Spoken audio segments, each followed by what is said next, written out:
Assalamualaikum warahmatullahi wabarakatuh. Kembali lagi di channel Beta Punya. Beberapa hari yang lalu kita bisa melihat bagaimana tindakan terorisme terjadi di Rusia, yang dimana para teroris membunuh ratusan orang di salah satu konser atau gedung hall convention yang ada di kota Moskow. Moskow ya, kalau nggak salah.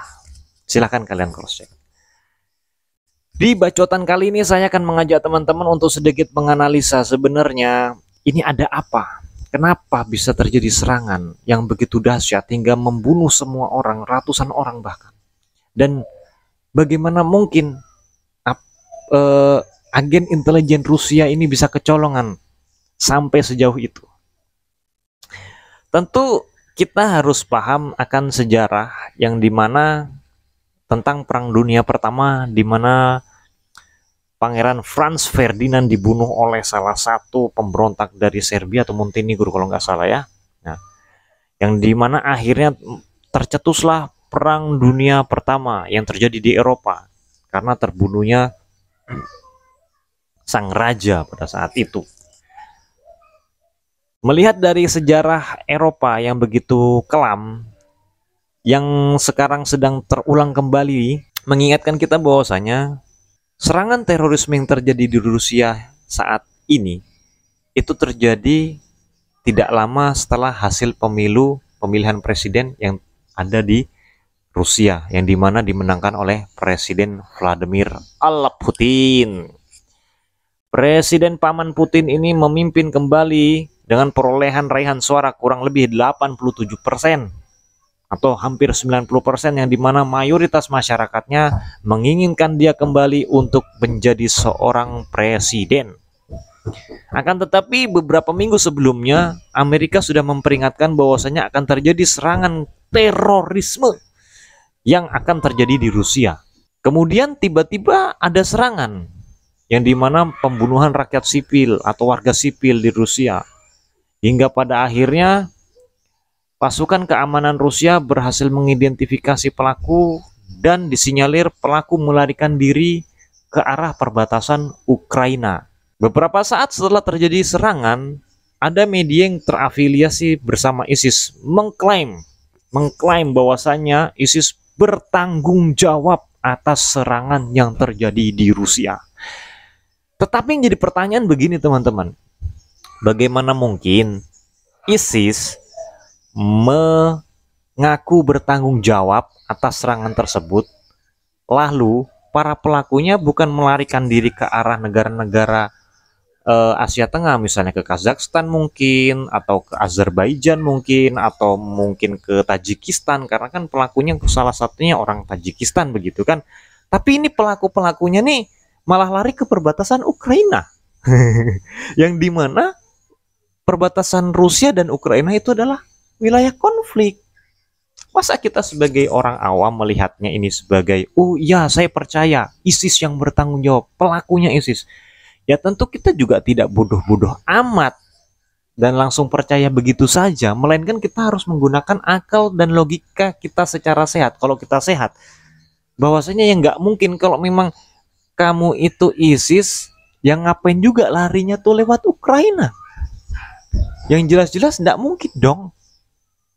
Tapi kan para pelaku ini larinya ke Ukraina, hingga akhirnya para petugas keamanan Rusia menangkap semua pelaku dalam keadaan hidup. Dan ya kita lihatlah kondisinya babak belur. Habis diapain sama pasukan Rusia itu urusannya. Tapi saya kagum dengan pasukan keamanan Rusia yang cepat menangkap para pelaku terorisme ini, yang dimana para pelaku dikasih salam olahraga. Bahkan kemungkinan ada yang telinganya ditutup, mungkin telinganya dipotong, saya nggak tahu. Bahkan ada yang cacat sampai dibakaikan di kursi roda. Dan saya sangat suka bagaimana penanganan pasukan keamanan Rusia dan dalam memperlakukan pelaku terorisme itu baru adil begitu. Nah, ratusan orang ya kok diperlakukan jangan seperti manusia, seperti itu baru adil. Nah, di sini saya mau mengajak teman-teman berpikir lagi, coba teman-teman, apakah iya ini dilakukan sama ISIS, atau jangan-jangan ISIS ini juga punya peran penting dalam dikendalikan oleh negara superpower yang namanya Amerika. Bukan saya berasumsi untuk menuduh, tapi itu bisa saja terjadi kan, karena ya beberapa teori intelijen itu mengatakan bahwasanya untuk mengumpulkan satu penjahat kita harus buat wadahnya dulu gitu. Karena orang-orang yang sepemikiran akan berkumpul di wadah yang sama.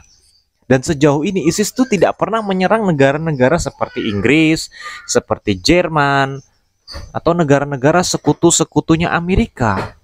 Bahkan melawan negara-negara yang bukan sekutu Amerika. Bahkan kita juga tidak pernah melihat ISIS menyerang Israel. Jadi tentu kita juga berpikir jangan-jangan ISIS ini hanyalah proksi yang dimiliki oleh Amerika yang tujuannya untuk menekan negara-negara lawannya. Dalam arti kata, kita tidak perlu memukul orang lain atau lawan kita, tetapi kita ciptakan orang lain untuk memukul orang lain, musuh kita. Kurang lebihnya seperti itu. Nah, ini adalah asumsi saya untuk mengajak teman-teman, benarkah ISIS itu yang bertanggung jawab, atau jangan-jangan ISIS adalah proksi Amerika?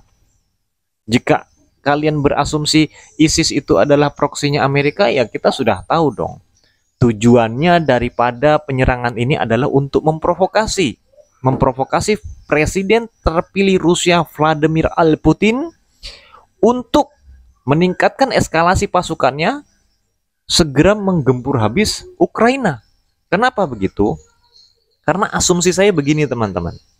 Jika Putin berhasil memprovokasi, otomatis atau Putin berhasil diprovokasi, otomatis akan terjadi pergerakan pasukan yang sangat besar menuju ke Ukraina, yang dimana Ukraina saat ini sudah dipenuhi oleh pasukan-pasukan NATO, dengan alasan suatu saat jika terjadi perang, otomatis NATO akan berhadapan dengan pasukan Rusia, yang dimana jika terjadi pecah perang besar antara Rusia dengan NATO, maka bisa dikatakan akan pecah perang dunia ketiga.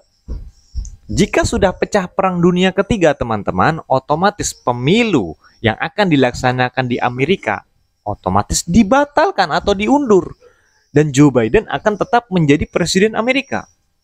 Karena dunia sedang kacau balau karena akan terjadi perang dunia ketiga antara pihak NATO dengan pihak Rusia. Nah, jika terjadi perang, otomatis teman-teman, permintaan senjata untuk memenuhi medan pertempuran yang ada di Ukraina akan meningkat. Yang dimana kita tahu sendiri, industri senjata di Amerika adalah mesin ekonomi terkuat, dan bergantungnya ekonomi Amerika itu bergantung pada industri-industri persenjataan yang ada di Amerika saat ini. Yang kita tahu bahwasanya ekonomi Amerika sedang hancur-hancuran, maka harus diciptakan konflik. Konfliknya bisa di mana saja, supaya ada demand atau kebutuhan agar supply bisa tetap berjalan. Dengan begitu, ekonomi Amerika bisa tumbuh kembali, teman-teman. Itu sedikit asumsi analisa saya, bukan saya mau menuduh. Akan tetapi, jika Presiden Vladimir Putin itu menahan emosi dan tidak buru-buru melakukan serangan besar-besaran ke Ukraina, maka rencana-rencana yang saya sebutkan tadi itu akan gagal, yang dimana pemilu presiden Amerika akan tetap berlangsung dan kemungkinan akan digantikan Presiden Donald Trump kembali yang memimpin Amerika. Otomatis Rusia akan menarik seluruh pasukannya yang ada di Ukraina, atau Ukraina akan tetap menerima kekalahannya. Seperti itu. Ini hanya sekedar asumsi saya, teman-teman. Karena yang seperti yang kita ketahui, perang Ukraina Rusia ini tujuannya adalah untuk melemahkan ekonomi, bukan untuk menghancurkan negara barat. Seperti itu, karena zaman sekarang itu pertempuran tidak lagi menyerbu satu negara, kita hancurkan negara itu, kita gulingkan presiden atau pemimpinnya, terus kita kuasai sumber daya alamnya.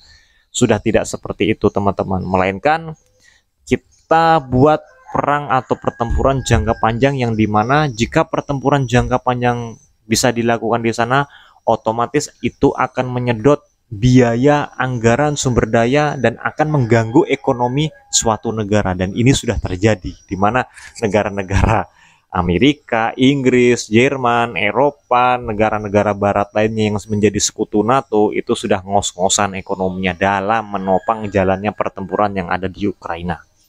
Ya, ini sekedar analisa saya teman-teman, semoga ini salah dan semoga ini juga tidak benar.